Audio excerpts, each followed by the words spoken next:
आज जो बलराज मेरे मुंह पे बोल रहा है, मैं नहीं चाहता कल को कोई ऐरा गहरा मेरी पीठ पीछे बोला है। अकरम ने अभिनव की आंखों में संजय जैसे तेवर देखे तो उसने एक गहरी सांस ली और सब ऊपर वाले के भरोसे छोड़ दिया।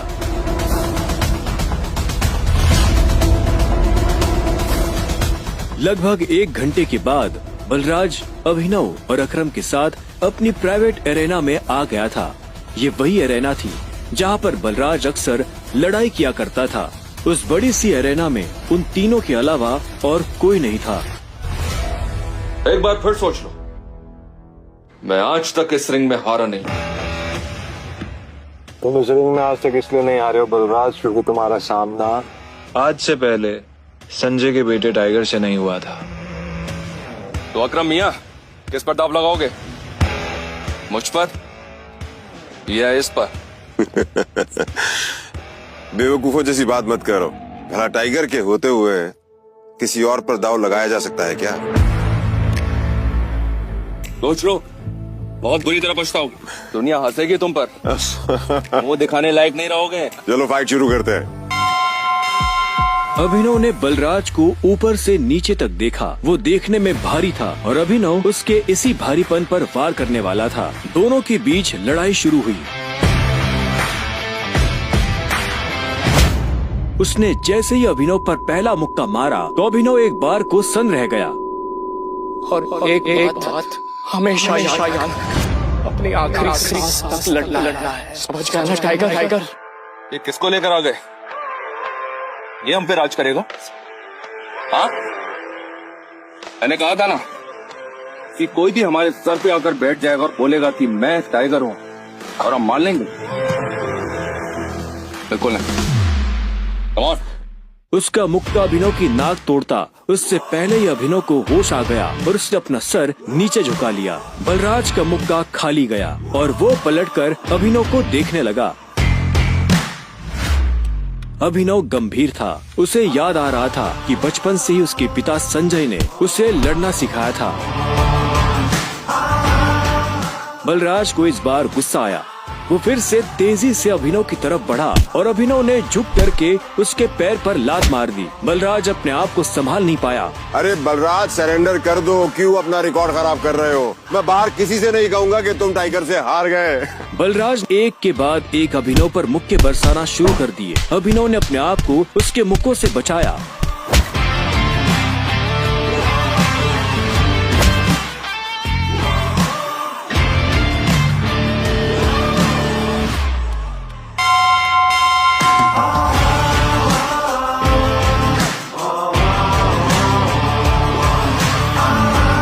अभिनव ने बलराज को छोड़ा और चुपचाप रिंग के कोने में जाकर खड़ा हो गया। बलराज ने मुश्किल से अपने भारी भरकम शरीर को उठाया और दर्द में कराहते हुए बोला, अकरम, मैं जानता हूँ तुम बहुत खुश हो गया आज।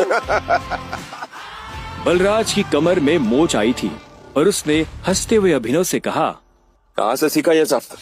ये सब मुझे विरासत में मिला है, मेरी उस गद्दी के साथ। जरा पियोगे मेरे साथ?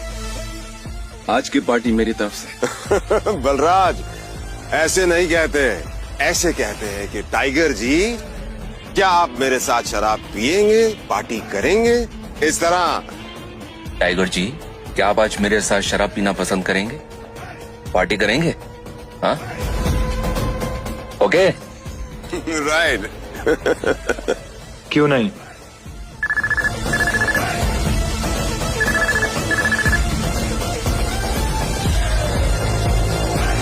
अनन्या, देखो मेरे मम्मी पापा आ गए हैं। जो कुछ भी हुआ है उन्हें सब पता चल चुका है। वो तुमसे मिलना चाहते हैं तो तुम जहाँ भी हो अभी कभी घर आओ। क्या अभी? हाँ, तो इतनी हैरान होने की जरूरत नहीं है। जो किया अब उसे भुगतो। वैसे अकरम, मैं अकरम, बलराज, अभी तुम लोगों के साथ नहीं चल पाऊंगा। मुझे घर पहुंचना है, मेरे ससुराल, मेरे सास ससुराल में। ससुराल? तुम्हारी शादी कब हुई? लंबी कहानी है, कभी और बताऊंगा। सब ठीक तो है ना? हमें मोंटी को बुलाकर बता देना चाहिए कि नहीं बलराज, अभी फिलहाल इसकी असली पहचान किसी के बारे में पता नहीं चलना चाहिए और किसी को पता नहीं चलना चाहिए कि टाइगर लौट आया है। ठीक है? मोंटी जो कर रहा है उसे करने दो। चलो मैं निकलता हूँ और अकरम तुम्हें याद है ना मुझे वो नई नौकरी के लिए। डोंट वरी, तुम्हारा काम हो जाएगा। ये सुन अभिनव ने अकरम और बलराज से हाथ मिलाया और वो बाहर आ गया। उसने अपने जाने के लिए एक कैब बुक कर ली थी। टाइगर, ये लो, ये वही शराब है जो हमने होटल में पी थी। अपने सास ससुर को जाकर पिला देना, उनकी 7 पुश्तों में किसी ने नहीं पी होगी। इस सब के लिए थैंक यू अकरम। तुम्हें भी वापस आकर हमारी उम्मीदें जिंदा करने की।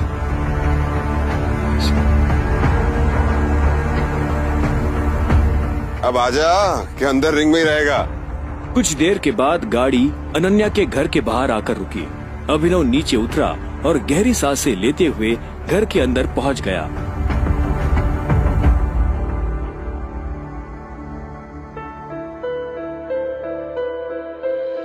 नमस्ते मम्मी जी, नमस्ते पापा जी। ये मैं आप लोगों के लिए लेकर आया था। अरे वाह, क्या बात है, बहुत एक्सपेंसिव है यार। हैं?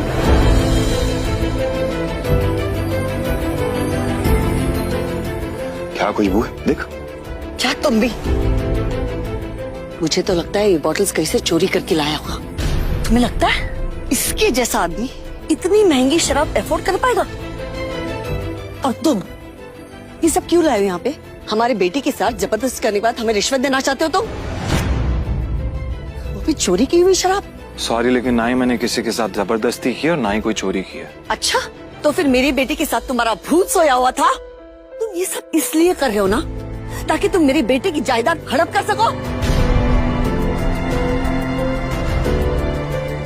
तुमने कहा तुम और कहा मेरी बेटी। अभिनव को ऐसा लगा जैसे उसके सीने में किसी ने छुरा घोंप दिया हो। कोई भी उसकी बात सुनने को राजी ही नहीं था। हाँ, ये बात ठीक है कि वो अनन्या के साथ एक बिस्तर पर सोया था, लेकिन उसने ये सब जानबूझकर नहीं किया था। उसे खुद नहीं पता था कि वो अनन्या के कमरे में कैसे पहुंच गया। अगर उसे पहले से ये सब पता होता तो वो कभी ऐसा नहीं करता। पर आखिर में अभिनव ने कोई सफाई नहीं दी। उसे पता था कि कोई फायदा नहीं होगा। गूंगे हो? मुंह में जुबान नहीं है तुम्हारे? शर्मिला, बैठ। अभिनव, बैठ जाओ। शर्मिला अभी भी गुस्से में उसे देख रही थी।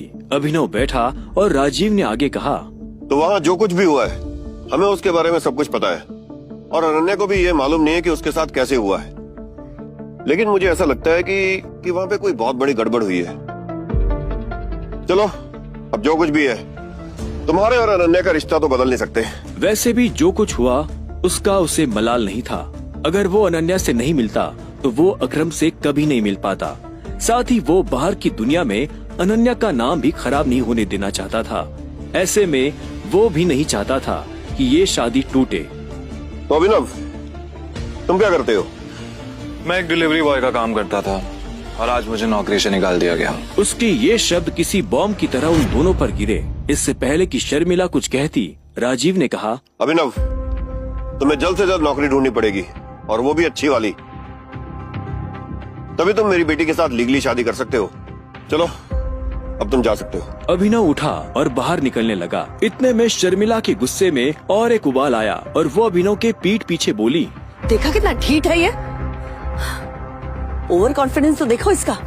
जेब में 10 रुपए नहीं है और चल ऐसे रहा है जैसे जंगल का टाइगर हो। राजू, तुम्हें लगता है इस जैसे लीडर को कोई नौकरी पे रखेगा? रखेगा नहीं, रखेंगे।